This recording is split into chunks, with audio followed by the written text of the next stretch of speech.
Bienvenue dans cette série de vidéos sur la dissociation traumatique.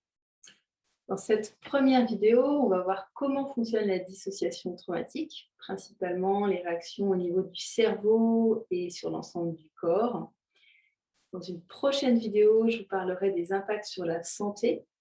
Puis il y aura une vidéo sur le lien entre la dissociation traumatique et l'emprise, une sur le lien entre la dissociation traumatique et l'isolement, et une dernière, la dissociation traumatique et l'attirance pour l'intensité.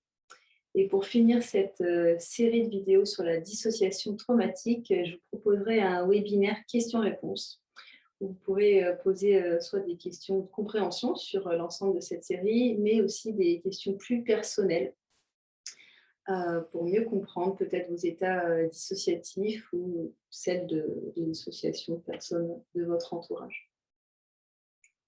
Donc, pour comprendre bien le fonctionnement de la mémoire traumatique, je vous propose d'abord de voir comment fonctionne le cerveau quand il réagit de façon positive à un défi de la vie. Comment ça se passe dans le cerveau face à une situation stressante, face à laquelle on peut réagir et se mettre en sécurité.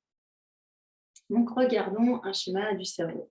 On va prendre l'exemple utilisé par Joseph Ledoux. Joseph Ledoux, c'est un neuroscientifique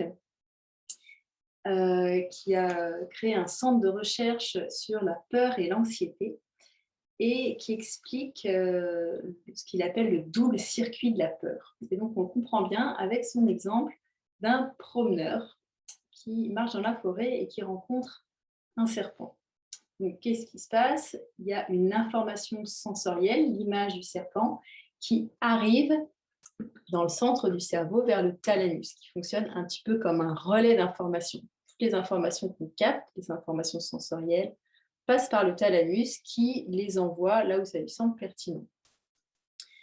Il va simultanément l'envoyer vers l'amygdale, ce que Joseph Ledoux appelle la voie basse, qui est la plus rapide. Et en même temps, il va l'envoyer par la voie haute vers les lobes préfrontaux qui sont responsables de l'analyse, et cette voie est plus lente. Donc, l'amygdale, qui a reçu l'information en premier, puisque la voie est plus rapide, va consulter l'hippocampe dans la mémoire émotionnelle pour savoir si un serpent potentiellement est dangereux, pour savoir quelle attitude adopter dans cette situation. Effectivement, un serpent potentiellement peut être dangereux, donc l'amygdale déclenche des réactions archaïques de survie. Des hormones de stress vont inonder le corps, l'adrénaline, la noradrénaline, le cortisol, afin de faire face à la situation. De pouvoir, donc les pupilles vont se dilater, le cœur va battre plus vite, les muscles vont être irrigués de sang, la personne va avoir une respiration plus ample, elle va pouvoir fuir ou attaquer au besoin. Et en même temps, voilà, ou plutôt plus lentement, on arrive au moment où l'information arrive aux lobes préfrontaux par la voie haute, et les lobes préfrontaux, donc la partie plus récente de notre cerveau, va analyser la situation, va pouvoir voir plus en détail à quoi ressemble ce serpent. Et dans cet exemple, ce serpent se révèle être un bâton. Donc l'amygdale va arrêter de signaler un danger et toutes les réactions archaïques de survie vont s'éteindre. Et donc l'événement va être enregistré dans la mémoire autobiographique comme terminé. Donc la personne, ça a dû vous arriver à tous, dans certaines situations, on a un gros coup de frayeur, il y a le cœur qui se met à battre, et en fait tout va bien. L'instant d'après, on est calmé, et ce qui vient de se passer, peut-être même on s'en souviendra pas, et sinon cette personne, en l'occurrence, elle pourra se dire dimanche dernier, j'ai été me promener dans la forêt, peut-être qu'elle se souviendra, ah oui, à un moment donné, j'ai eu peur, j'ai cru que j'ai vu un serpent, en fait c'était un bâton, tout va bien. Et ça aurait été, on peut dire, un peu pareil si elle avait pu faire face à la situation. Si elle avait été face à un vrai serpent qu'elle avait pu fuir ou combattre, la situation aurait été aussi enregistrée dans sa mémoire autobiographique, puisque rapidement, elle aurait pu faire face à la situation, rapidement, l'amygdale aurait arrêté de signaler un danger et l'ensemble des réactions de survie se serait apaisé de façon rapide et la personne a pu faire face à la situation. Donc, regardons maintenant qu'est-ce qui se passe quand la personne est débordée par la situation, quand elle ne peut pas faire face au danger ou qu'elle en est complètement débordée. On va reprendre le schéma du cerveau. Donc, à nouveau, on a l'information sensorielle qui arrive au thalamus. Donc là, on va prendre l'exemple d'un accident de voiture. Donc, information sensorielle, admettons, c'est la nuit, il pleut, il y a une voiture rouge, il y a une sensation de dérapage, la personne perd le contrôle, collision, tout ça arrive dans le thalamus. Le thalamus envoie l'information par la voie basse à l'amygdale, simultanément par la voie haute aux lobes préfrontaux. La situation est analysée de façon extrêmement rapide par l'hippocampe. Les réactions archaïques de survie sont enclenchées. Les hormones de stress inondent le corps. Et donc là, qu'est-ce qui se passe au moment de l'analyse de la situation?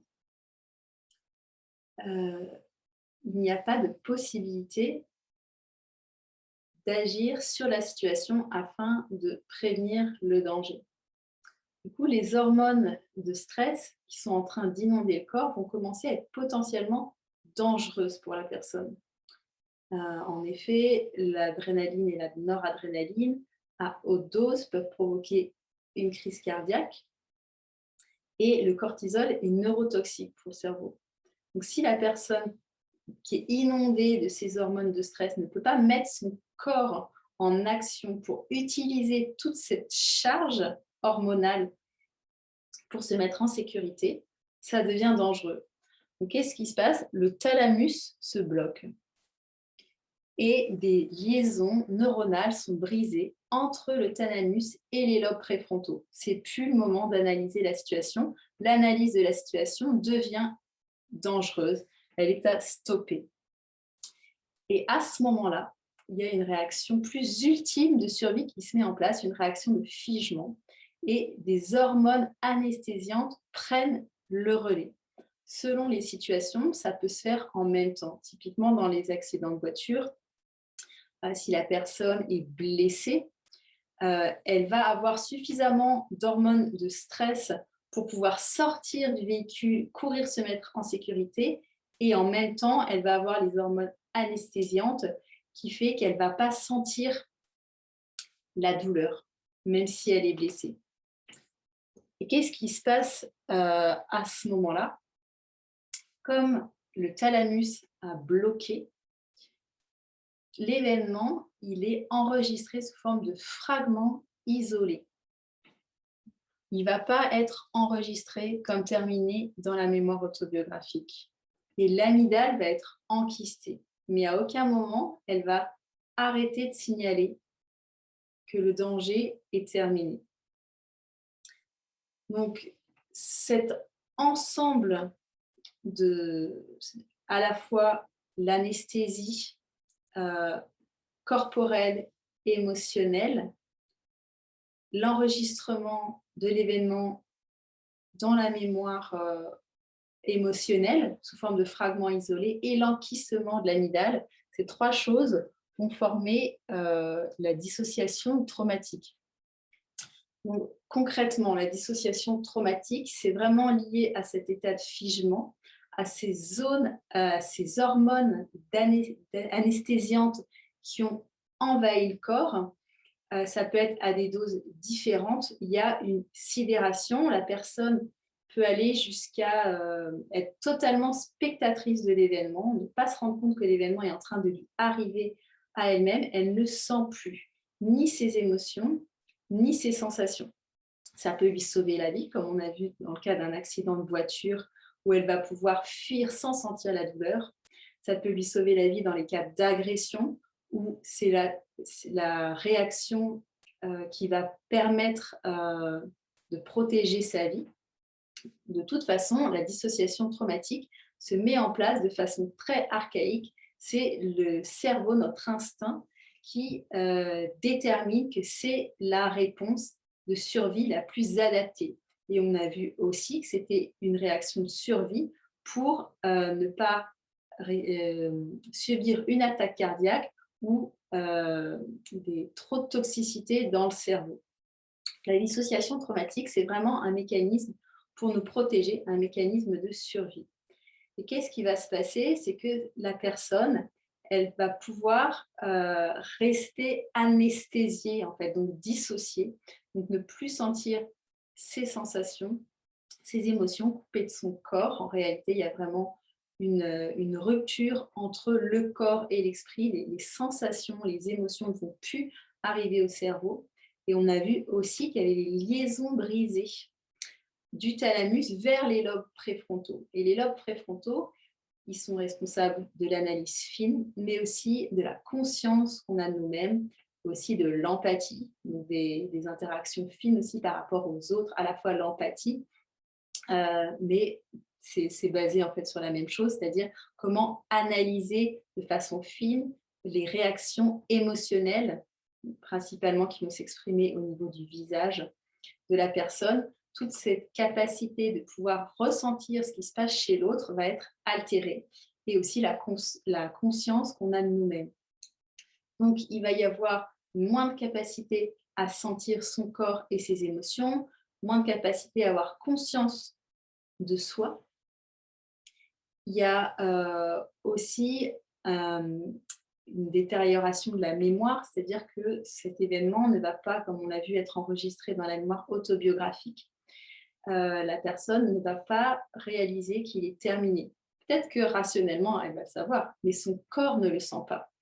À la fois parce que l'amygdale n'a pas reçu par la voix haute, par les lobes préfrontaux, l'information que le danger est terminé.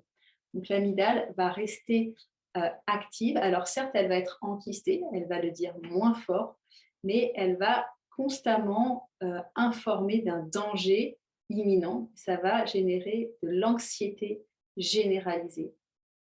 Et en même temps, l'ensemble de l'événement, donc les sensations, les émotions, l'ensemble de la scène, les émotions des autres personnes qui étaient dans cet événement vont être enregistrées à part dans la mémoire émotionnelle, sans lien les uns avec les autres, sans récit cohérent. Et ils pourront s'activer, c'est ce qu'on appelle la mémoire traumatique. Donc la dissociation traumatique, donc vraiment cet état général d'anesthésie, anesthésie corporelle, émotionnelle, anesthésie mémorielle, amnésie, et l'anxiété généralisée sont ce qui forme les conséquences en fait de cette protection de survie qui va former la dissociation traumatique. Et cette dissociation traumatique, elle va empêcher la personne d'être pleinement présente dans sa vie. Et elle peut durer des semaines, des années. Parfois, les événements très traumatiques peuvent rester sous amnésie très longtemps. Et c'est quand la personne va être en sécurité, va ressentir un peu plus de sécurité dans son corps, qu'elle va ressentir un peu plus ses sensations, un peu plus ses émotions, parfois de façon terrifiante. Il y a beaucoup de personnes qui me disent « mais je ne comprends pas, ça va beaucoup mieux dans ma vie et maintenant, je me sens mal ». Parce qu'enfin, la personne, elle est en sécurité, son contexte de vie est beaucoup plus sécure. Donc, la dissociation traumatique commence à se lever. Mais c'est vraiment tout un processus pour sortir de la dissociation traumatique, être plus dans son corps, être plus dans la vie. C'est vraiment comment regagner de la sécurité et enregistrer tout ce qui s'est passé dans la mémoire autobiographique, qui va permettre qu'on sente dans notre corps que ce qui s'est passé, c'est fini. L'amygdale arrête de signaler un danger imminent, ce qui va complètement arrêter les angoisses et ce qui va arrêter les réactivations traumatiques de tous ces fragments isolés. Voilà pour cette introduction sur la dissociation traumatique. Donc, on va voir dans les prochaines vidéos toutes les conséquences que ça peut avoir sur notre santé, sur notre rationnel, sur notre façon d'aller dans le monde. Donc, s'il y a des questions, n'hésitez pas aussi à les poser en commentaire. Et en tout cas, il y aura un webinaire dédié vraiment aux questions-réponses à la fin de cette série. J'espère que ça peut vous aider à comprendre certains de vos comportements ou ceux de votre entourage. Et je vous souhaite une belle suite.